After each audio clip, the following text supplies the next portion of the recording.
Salam, shalom, par la grâce du Tout-Puissant, nous allons aujourd'hui passer en revue des exemples ayant trait avec le sujet des djinns et de leurs ruses, car il se répand sur beaucoup une curiosité malsaine, dangereuse, qui causera inévitablement chez ceux qui en sont animés des maux divers et variés. Débutons par une règle à connaître tirée d'un exemple coranique, une règle qui nous enseigne que nous ne devons pas chercher à interagir avec les djinns. Lorsqu'une troupe d'entre eux passèrent près du prophète, il ne les vit pas. Il en fut informé. Ceux-ci n'essayèrent pas de rentrer en contact avec lui, mais repartirent vers leur peuple en avertisseurs. Donc ni dans un sens, ni dans l'autre, il n'y eut recherche d'interaction. Si ce n'est que les djinns l'aient vu, de là où nous ne les voyons pas. Il y a d'un côté comme de l'autre une tentation, celle de les solliciter d'une façon ou d'une autre, et pour eux d'abuser d'une façon ou d'une autre, et cela ne sera pas profitable à quiconque y cède. Les hommes et les djinns pieux respectent les limites de leur réalité respective, sans être pour autant dans l'ignorance que l'autre existe. Une croyance traditionnelle déclare que chacun aurait un Karin, et ceci n'est nullement attesté coraniquement. Par contre, il peut être assigné un mauvais compagnon d'entre les hommes ou les djinns shaitan, mâle ou femelle, pour une raison ou pour une autre. Il peut être aussi opposé par l'ennemi déclaré un de ses suppôts pour essayer de te faire chuter. Et si il a assez de soldats pour en opposer un ou plusieurs à chaque être humain, alors certainement il excitera sa cavalerie en ce sens. N'en doutez point. Beaucoup ont sollicité à travers les voyants, les marabouts, etc. les djinns. Ils les ont invoqués. Ils ont cherché refuge auprès d'eux. Et cela n'a fait qu'accroître leur détresse personnelle. Dans bien des cas, c'est la porte de leur maison qui fut ouverte à ses ennemis. Et aujourd'hui, c'est leurs enfants qui sont touchés. Et que ce soit au moyen de rokia ou traitements médicamenteux, il n'y a pas de résolution de ces problèmes. Tout simplement parce que ce n'est pas en traitant les conséquences qu'on pourra en éliminer la cause, l'origine. Ainsi, sombre beaucoup, de jour en jour, sans être compris. Si tu récites le Coran, le diable fuira momentanément, et la personne s'apaisera à l'évocation du nom d'Allah. Son cœur se tranquillisera. Mais si tu ne trouves pas la cause pour laquelle un diable lui est assigné, il reviendra. Et le cas du patient risque de s'empérer.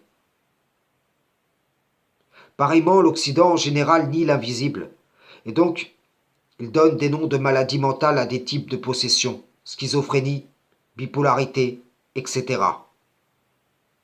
Il shoote les patients, comme pour mettre le problème sous le tapis. Vous avez dû entendre parler de cet adolescent qui a tué sa professeure. Eh bien, il se peut comme Caïn que son âme l'y ait incité. Mais il se peut aussi qu'il le fût par les suggestions l'ayant atteint de l'invisible. Rappelons-nous de Satan qui entra en Judas pour accomplir sa volonté. Rappelons-nous de ces diables formant une légion en un seul homme qui furent jetés dans un troupeau de pourceaux qui lui-même se jeta à l'eau du haut de la falaise. Le Coran atteste qu'il y a des djinns plongeurs et bâtisseurs. Le Coran atteste de leur capacité. Les diables n'ont pas besoin forcément de tourmenter l'homme, mais ils peuvent simplement utiliser l'homme. Le Coran dénonce les extravagances proférées par l'insensé d'entre eux. Eh bien, ce qu'il a projeté de l'invisible s'est répandu dans le visible, c'est même devenu le principe fondateur d'une idéologie à laquelle adhèrent un grand nombre d'hommes. Avez-vous déjà entendu? Si tu acceptes Jésus comme Seigneur et Sauveur, tu ne pécheras plus. En réalité, tous tes péchés pardonnables seront remplacés par le seul péché qu'Allah ne pardonne pas. À certains, il suggérera Allah s'est attribué un enfant et à d'autres, les possessions n'existent pas. N'avez-vous pas entendu ces gens qui commencent à prêcher que les possessions n'existent pas? Demandez-vous si au fond ce n'est pas pour dissimuler qu'ils le sont eux-mêmes. D'autres encore prêchent des hérésies, comme celle qui dit « Vous avez tous un messager en vous ».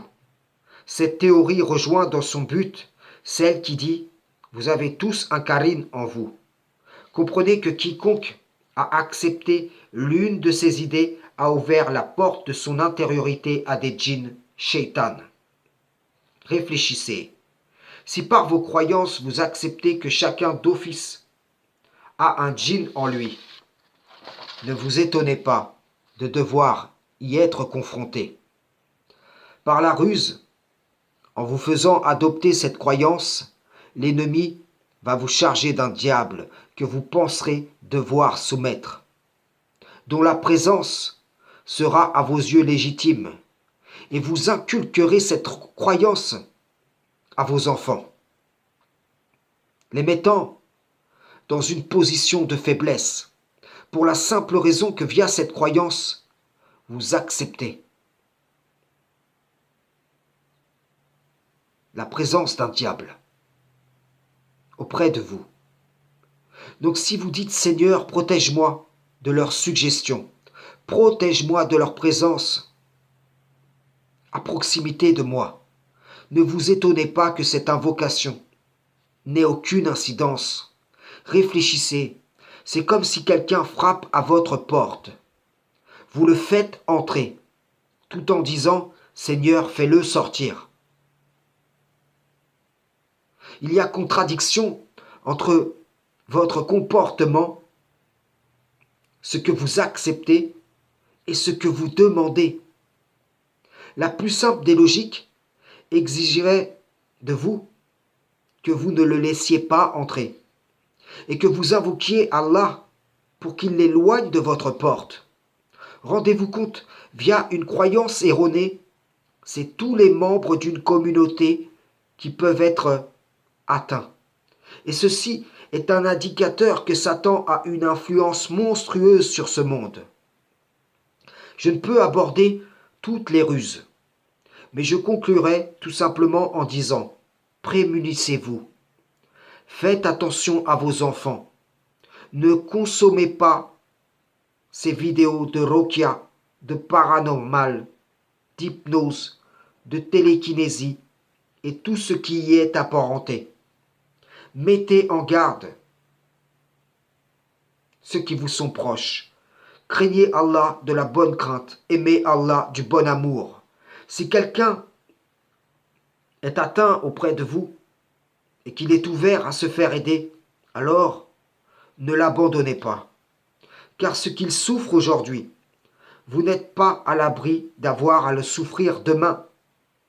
Qu'Allah vous assiste et vous facilite en ce sens, lui dont la réussite de toute entreprise dépend.